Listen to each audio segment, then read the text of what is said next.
So 2025 அதே மாதிரி heroine கவிதாவுக்கு நடிகை தெரிவிச்சுக்கிறேன். யூஸ்வலாக வந்து நீங்கள் தான் அவங்களை கலாய்ப்பீங்க. ஸோ ஃபர்ஸ்ட் டைம் வந்து நான் உங்களை கலாய்க்கலாம் நினச்சி தான். ஸோ நல்ல கிளாமராக இருக்காங்களா? இங்கே வந்து இப்போ நம்ம மீனாட்சி சார் அவரும் இல்லையா? மொத்த பிரஸ் மீட்டும் முடிச்சு விட்டீங்களா? போங்க. தேவராஜ் சார் எங்கே இருக்கீங்க?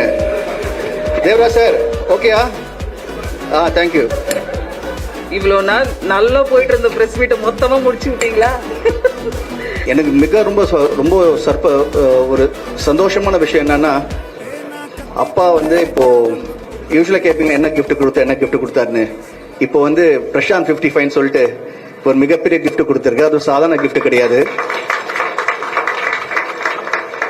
அதுவும் ஒரு மிகப்பெரிய டைரக்டர் ஹரி சாரோட கொடுத்துருக்காரு. அண்ட் ஹரி சார் நானும் வந்து சேர்ந்து 25th இயர்ல இப்போ என்டர் ஆக போறோம் எங்களுடைய ரிலேஷன்ஷிப். அந்த 25th இயர்ல நாங்கள் 2 பேரும் சேர்ந்து இந்த படத்தை ஆரம்பிச்சிருக்கோம். மிகப்பெரிய படமா இருக்கும். நீங்க எப்பவுமே எதிர்பார்ப்பீங்க படம் பண்ணும்போது கதையை ஒழுங்கா பண்ணுங்கடா, திரைக்கதை ஒழுங்கா பண்ணுங்கடா, நல்லா நடிங்கடா. ஆடியன்ஸ் எப்பவுமே அவங்க என்ன எதிர்பார்க்கணும் அந்த எதிர்பார்ப்பை பூர்த்தி பண்ணுங்கடா சொல்லுவீங்க. ஸோ அதே மாதிரி கண்டிப்பா இந்த படம் வந்து யாரெல்லாம் என்னென்ன எதிர்பார்க்குறீங்களோ will try a best to give a nice movie. நல்லா இப்போ ஹரி சார் பத்தி உங்களுக்கு தெரியும், நல்லா ஃபாஸ்ட் டெம்ப்ளேட்டா இருக்கும்.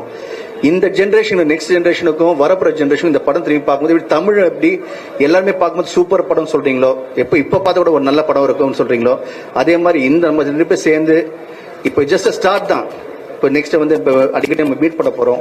மீட் பண்ணும்போது நீங்க கண்டிப்பா வந்து படம் பார்க்கும்போது நல்ல சாங்ஸ் இருக்கும், ஃபைட் இருக்கும், கதை இருக்கும், ஸ்கிரீன் பிளே முக்கியமா ரொம்ப ஃபாஸ்டா இருக்கும். ரொம்ப பிடிச்ச மாதிரி ஒவ்வொரு விஷயமே அமையும்.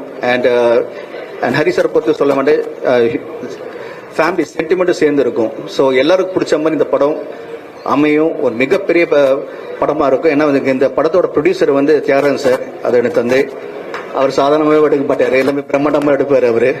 ஸோ அவர் வந்து கேட்டேன், அப்பா இப்போ இந்த காலத்துல வந்து இப்ப என்ன மாதிரினா நீ எது கவலைப்படுற, கமான் பண்றது எப்பயும் பெருசா பண்ணணும்னு சொல்லிட்டு ஃபுல்லா இறங்கியிருக்காரு. So thank you so much. And Ravi Mariya sir வந்திருக்காரு. Thank you so much sir for coming and blessing me.